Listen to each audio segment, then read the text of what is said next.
तो मेरे सहयोगी पवन नारा हमारे साथ सीधा अयोध्या से जुड़ गए हैं। पवन, सबसे पहली बात है कि नोटिस दिया जाना है, बताया जा रहा है इस वक्त चंपत राय को, उनके अलावा और कौन कौन है जिसको नोटिस दिया जाएगा आगे पूछताछ के लिए? बिल्कुल, देखिए एसआईटी की जांच टीम अभी फिलहाल वापस नहीं लौटी है। पुलिस जो जांच कर रही है उसमें आज जो 8 लोग गिरफ्तार हुए थे उनको कोर्ट के सामने पेश करना है। सबसे बड़ी बात यह होगी कि उनका रिमांड मांगा जाता है या नहीं, क्योंकि अभी तक पुलिस ने जुडिशियल कस्टडी में भेजा था उनको और आज वो जुडिशियल कस्टडी खत्म हो रही है। हमारे सूत्र बता रहे हैं एक बार फिर जुडिशियल कस्टडी की मांग होगी। जहां तक नोटिस की बात है तो हमारे सूत्र कह रहे हैं कि भले ही चंपत राय ने इस्तीफा दे दिया हो, उनका इस्तीफा 11 तारीख की बैठक में डिस्कस होना है। उससे पहले उनसे पूछताछ की जाए या उन्हें कोई नोटिस दिया जाए, इस बारे में जमीन पर कोई जानकारी नहीं है। मैं आपको बता दूं, इस वक्त मैं यहां रामभद्र जगतगुरु श्री रामानुजाचार्य द्वार पर हूं। ये वो द्वार है जहां से चंपत राय और अनिल मिश्रा के अलावा गोपाल राव मंदिर में आने जाने के लिए इस्तेमाल करते थे। फिलहाल हमारी जानकारी आ रही है कि चंपत राय और अनिल मिश्रा मंदिर में मौजूद नहीं है, लेकिन गोपाल राव जिनका नाम अक्सर आया था, फिलहाल उनकी देखरेख में ही कल चंदे के जो गुल्लक हैं वो दोबारा खाली किए गए, वीडियोग्राफी कराई गई। सवाल यह है कि जिन 3 अहम किरदारों में से 2 ने इस्तीफा दिया है, एक गोपाल राव जो व्यवस्थापक के तौर पर मौजूद थे, उनकी भूमिका पर भी सवाल उठे थे। बावजूद इसके ना एसआईटी की पूछताछ के बाद ना इस्तीफे के बाद गोपाल राव अभी भी मंदिर प्रशासन में प्रमुख भूमिका में है और चंदा निकासी की कल जो गतिविधि हुई उसकी अगुवाई और देखभाल भी गोपाल राव की तरफ से की गई। तो पवन, जैसा बता रहे हैं कि गोपाल राव इस वक्त मंदिर में हैं, लेकिन चंपत राय और साथ ही अनिल मिश्रा वो मंदिर पर मौजूद नहीं है। हमारे साथ 2 हमारे बहुत खास मेहमान भी जुड़े हुए हैं स्टूडियो में। हमारे साथ अजीत द्विवेदी जी हैं, इसके अलावा सज्जन कुमार जी हैं। अजीत जी, नोटिस देने की बात आ रही है जिसमें चंपत राय का नाम आ रहा है सबसे पहले। बिल्कुल, क्योंकि सबसे बड़ा नाम उन्हीं का है और सारे लोग, ये जो आपने अभी गैंग्स ऑफ चंदा चोर जो आपने कहा, तो ये पूरा गैंग जो है अगर उनकी देखरेख में नहीं ऑपरेट कर रहा था तब भी उन्हीं के संरक्षण में काम कर रहा था।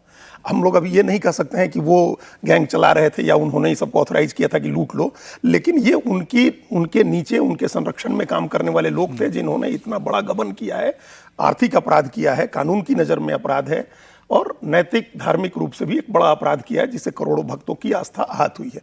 इसलिए उनकी जवाबदेही तो बनती है। सबसे बड़ी बात अमित जी ये है कि अपनी जवाबदेही, अपना उत्तरदायित्व तो समझ करके उनको पहले दिन इस्तीफा करना चाहिए था।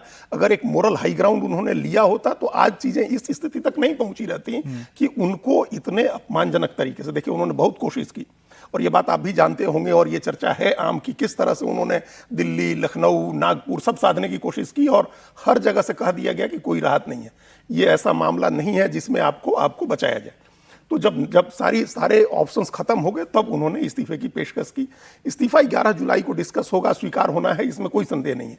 अब ये नोटिस भेज करके पूछताछ उसके पहले होगी या उस समय तक इंतजार किया जाएगा, ये बस टाइमिंग का सवाल है। उनसे पूछताछ तो होनी है, उनको नोटिस जाना है, उनकी जवाबदेही तय होनी है, उनके ऊपर आगे कार्रवाई होनी है, ये तय है। और उसके अनिल मिश्रा की भूमिका की भी जांच होगी, उनसे भी पूछताछ होगी।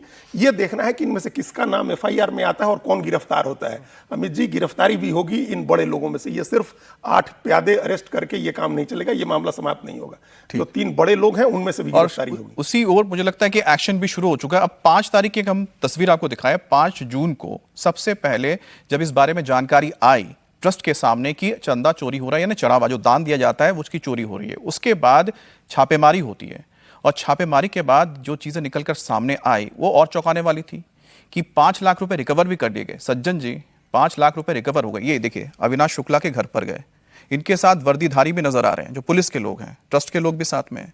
5 लाख रुपए आपने रिकवर भी कर लिए। उसके बावजूद अगर जो ट्रस्ट के कर्ता धर्ता हैं चंपत राय जी, वो अगर कदम नहीं उठाते हैं तो सवाल उठता है कि क्यों ऐसा नहीं किया। नहीं, देखिए, केवल कदम ही नहीं उठाते हैं।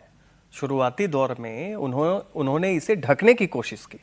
जब उनका सबसे पहले जब ये बातें खुल के आई, जब उस पर आरोप लगा विपक्ष की तरफ से, तो वो सार्वजनिक तौर पे उन्होंने कहा कि देखिए हमारे यहाँ रेगुलर ऑडिट होती है, बैंक होती है, एक प्रक्रिया है और ट्रांसपेरेंसी है।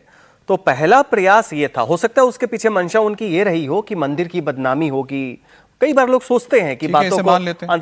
लेकिन सवाल यहाँ पे क्या है कि देखिए 2-3 बातें हैं। पहला तो अभी किसी को नहीं पता है कि जो ये चोरी हुआ है वो रकम कितनी है, 200 करोड़ है, 1000 करोड़ है, 1500 करोड़ है, यह भी तय होना मुश्किल है।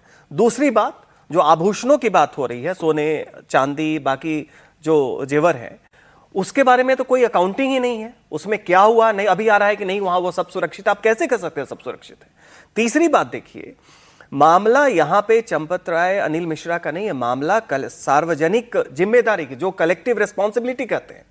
ये ट्रस्ट के जितने लोग थे सबकी जिम्मेदारी। अब 2 को हटा के तीसरे को किस आधार पे रखे होंगे? क्योंकि नैतिकता का तकाजा तो है ही, कानूनी तौर से भी जो ओवरसाइट है वो कलेक्टिव रिस्पॉन्सिबिलिटी थी।